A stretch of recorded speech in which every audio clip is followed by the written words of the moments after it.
Gracias amigos por estar en sintonía de este espacio Argumentos a través de la señal de Globovisión, también en nuestra cuenta en la red social Instagram, @argumentosgb. Los invito a que nos sigan y nos hagan llegar sus comentarios. Por cierto, por acá nos escriben, bueno, ahí estamos con la fotografía del día. La visita de Petro al país y posterior reunión con Rosales tenía como objetivo la exterminación de cualquier posible acuerdo entre la plataforma y su candidatura. Dividir de cualquier forma, dice Osmil José. ¿Qué opina nuestro invitado? No, eso es una obra de la imaginación. Si le vino aquí a resolver un problema con Maduro que ya hemos... Pero es que lo comentamos largamente en un negro, ¿no? Sí, sí. La situación de la oposición no tiene nada que ver.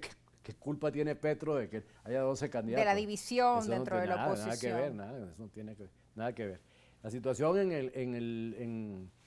en la plataforma unitaria es que se llama eso, ¿no? Es que necesitan 8 votos para decidir por Rosales. Hasta ahora tienen 6. Y eso está enquistado ahí porque los otros partidos, los otros votos que faltan para completar los 8 o pasarlo son de abstencionistas. Entonces, eso por el momento no se mueve. Bueno, falta poco para esas Si eso tiene elecciones que del ver con 28 Petro, de julio. eso es imaginación. ¿Cómo ves tú el panorama preelectoral y también cómo se divisa ese escenario el día de las elecciones y el postelectoral? Siempre hay como proyecciones, ¿no? Diferentes Bueno, yo planes. siempre digo que del futuro, No lo puedes ver, pero hay proyecciones. Como dice Tomás no, Socias, por el la momento no es que no fotografía hay, del momento es... claro, pero es que el problema es que con 12 candidatos tú no puedes hacer proyecciones. Bueno, pero ya tú estás divisando que la mayoría quizá de apoyos van a ir hacia la candidatura de No, Rosales. yo digo que eso puede ocurrir. Pero no somos adivinos. Ahora, pero no somos adivinos. Es decir, es muy difícil. Para mí decir eso sería incurrir en un acto de audacia exagerada. Ayer escuchamos, por ejemplo, las propuestas de la Alianza del Lápiz, de la candidatura de Antonio Ecarri, pero ellos no están dispuestos a conciliar o hasta el momento con la candidatura de Rosales, por pero ejemplo. Es que además hay un espectáculo muy lamentable y es que se dedican a hablar mal de los otros candidatos. Es decir, es una sanpablera entre ellos mismos y se han olvidado por completo del país y hablan de las cosas que les interesan a ellos. Y el gobierno muy contento, bueno, el gobierno que se maten allá de ellos. Es decir, esa es la lógica de la situación es esa. Entonces, bueno, ¿serán capaces ellos de resolver, de construir una fuerza, de olvidar esos odios mortales que tienen entre sí?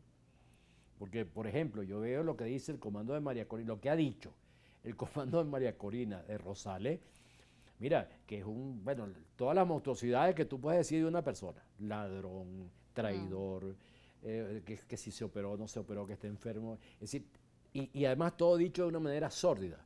Entonces tú vas a decir mañana, bueno, está bien, yo pienso que ese señor es un degenerado, pero de todas maneras lo voy a apoyar. Eso es ¿cómo se lee eso? No es coherente. Es decir, entonces lo que uno ve en esta oposición tan inmadura, tan absolutamente malformada, deformada, que no tiene ningún sentido de la estrategia política, no tiene ningún sentido del país, sino que solo opera por sus apetitos y sus odios menores, es que hay muchas dificultades para levantarse por encima de la miseria. Bueno, y el 11 de abril del 2002 marcó pues hechos considerados por muchos estudiosos, por analistas, como el primer gran error de la oposición venezolana en líneas generales. Bueno, sí, seguramente que sí.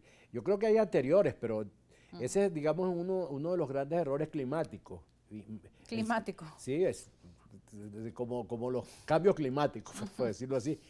Y el segundo muy grande fue la llamada huelga petrolera, en la que el gobierno y la oposición se pusieron de acuerdo para acabar con PDVSA. Pero además que hay un documento que yo conocía, un documento, una entrevista que le hizo Marta Harnecker, que es una pensadora izquierdista muy conocida, que se casó, ella tenía unos libros académicos que a uno se los metían en la escuela de sociología casi que a juro, cuando estábamos en segundo semestre. Ella se casó después con un comandante cubano y entonces pasó de ser una comunista teórica europea a ser una comunista militante Bueno, entonces Marta Harnecker le hizo una entrevista en una revista llamada América a Chávez. Y Chávez dijo que él estaba buscando la manera de hacer que reaccionara esa cantidad de antipatriotas que estaban en PDVSA. Es decir, que la expulsión de los 3.000 primeros fue precisamente para provocar, o sea, pues Chávez era un político hábil, ¿no? Les puso la carnada y mordieron, y entonces vino la intervención de PDVSA, bueno, y toda la tragedia que hemos vivido como consecuencia de eso. Es decir, hicieron aquel paro estúpido, loco, que tanto daño nos hizo. Que además, pero además es un paro imaginario, porque era solo en el este de Caracas. Si la gente, me acuerdo que iba a echar gasolina a Katia, pero aquí en el este había la ficción de un paro. Y además el gobierno, como lo dije yo en aquel entonces, y también me cayeron encima, como suele ser, ¿no? Porque aquí no se puede decir la verdad. O sea, el gobierno tenía en aquel momento 40.000 millones de dólares en reserva. Y, es decir, con eso podía capear y aguantar cualquier crisis. Pero entonces la oposición que tenía, la oposición formada por todas las clases medias, bueno, venía diciembre y tenían que hacer sus ventas de Navidad. No hubo ventas de Navidad. Quebraron cantidad de empresarios, el movimiento se fue viniendo abajo lentamente, se arruinó una cantidad de gente y un fracaso también abismal. Pero lo trágico de eso es que no entendieron lo que había pasado. Bueno, esa es la gran pregunta, que si hay algún tipo de aprendizaje por parte de sectores de la oposición a tantos años, el tema de la abstención, la falta de unidad, los errores. A partir de ahí parece que es que hubieran ganado, se comportaron como si hubieran sido experiencias triunfales. Y entonces abstención y abstención y abstención. El gobierno quería tener las manos libres porque esa oposición le parecía muy fastidiosa, y entonces ellos llegan y le dan el regalo y se abstienen en las elecciones de 2005 a la Asamblea Nacional, y le dejaron unanimidad en la Asamblea. Pero no es nada, sino que lo repiten y lo vuelven a repetir en 2018. Entonces, ¿qué aprendizaje hubo ahí? Nada.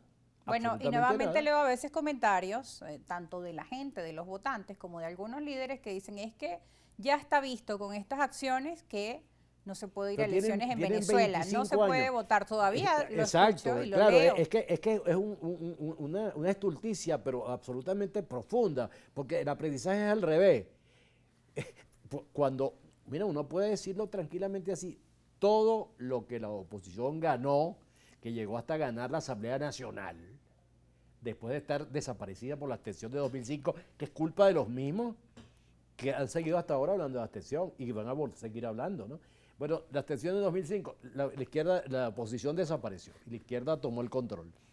Ahora resulta que, me acuerdo que la oposición empezó a participar electoralmente y se encumbró desde el 2006 con la candidatura de Rosales y se encumbró hasta 2015 que ganó.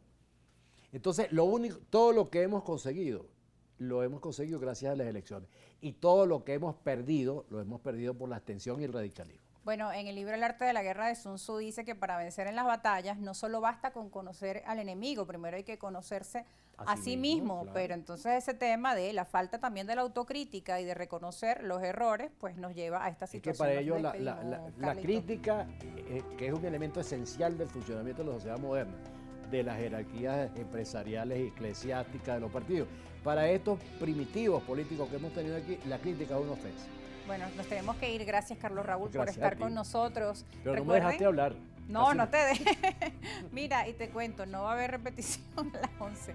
Vamos a transmitir la entrevista al fiscal, pero adivina, en el canal de YouTube Argumentos GB, allí te vas a encontrar, y en Globovisión Videos, querida audiencia, ya saben, en el canal de YouTube Argumentos GB y en Globovisión Videos, porque esta noche se va a retransmitir la entrevista del fiscal. Todos estos días reclámale a Kiko.